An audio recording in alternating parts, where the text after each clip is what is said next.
अस्सलाम वालेकुम नाज़रीन, मां आहियां शुएब अली उमरानी ऐं तव्हां ॾिसी रहिया आहियो BR टाइम न्यूज़। सभ खां पहिरियां शामिल कंदासीं हीअ रिपोर्ट।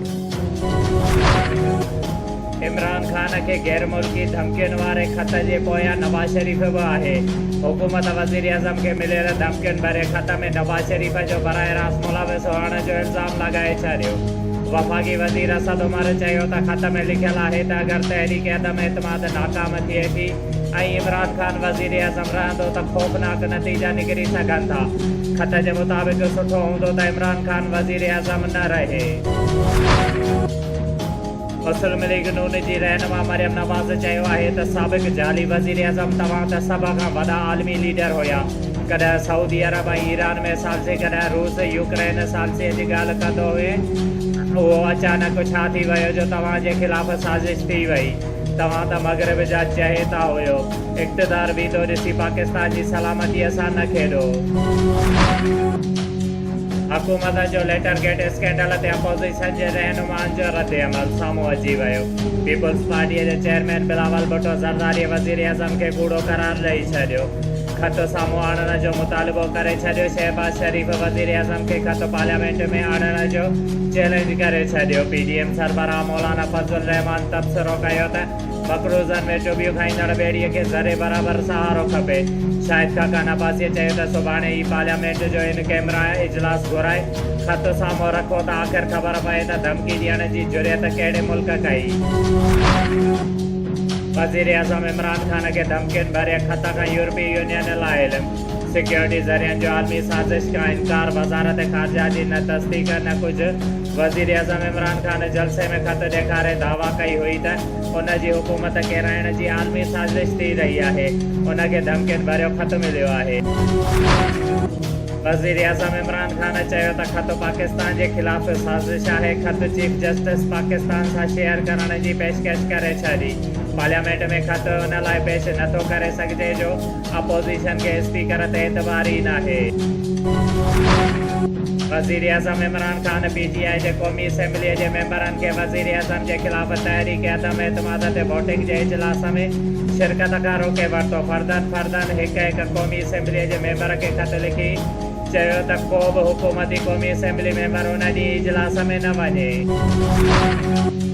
2 महीना अॻु सुंबुल चना बाबर भट्टीअ सां शादी कई हुई। नवाब शाह प्रेस क्लब पहुची दाहींदे चयो त मां नवाब शाह जी रहवासण आहियां, पंहिंजे ई पाड़ेसरी बाबर भट्टीअ सां शादी कई आहे। 2 महीना अॻु नवाब शाह जी अदालत में पसंदि जी शादी कई हुई, जंहिं तां मुंहिंजा माइट जान जा दुश्मन थी विया आहिनि। हुन चयो त मुंहिंजा माइट शान चना, मसरूर चना, अरशद चना, ख़ान चना मुंहिंजे मुड़ुस ऐं मुंहिंजा जान जा दुश्मन थी विया आहिनि। उन्हनि मां असांखे जान जो ख़तरो आहे। बासरनि जे चवण ते पुलिस असांजे घरनि ते रेड करे तंग करे रही आहे ऐं असां ते कूड़ा केस करे रहिया आहिनि, जेके सभु कूड़ा केस आहिनि। उन्हनि SSP नवाब शाह खां मुतालबो कयो त हू असांखे कारोकारी करे मारणु चाहिनि था। असांखे तहफ़ुज़ ॾेई असांजी जान बचाई वञे। डिप्टी कमिश्नर शहीद बेनज़ीराबाद आमिर हुसैन पांवर जी सदारत हेठि आवाम खे रिलीफ फराहम करण ऐं ज़िले में रमज़ानुल मुबारक दौरान आम वहाबे जे शयुनि जे मुक़ररु कयल क़ीमतुनि ते अमल दरामद जे सिलसिले में हिकु गॾिजाणी संदसि ऑफिस में थी गुज़री।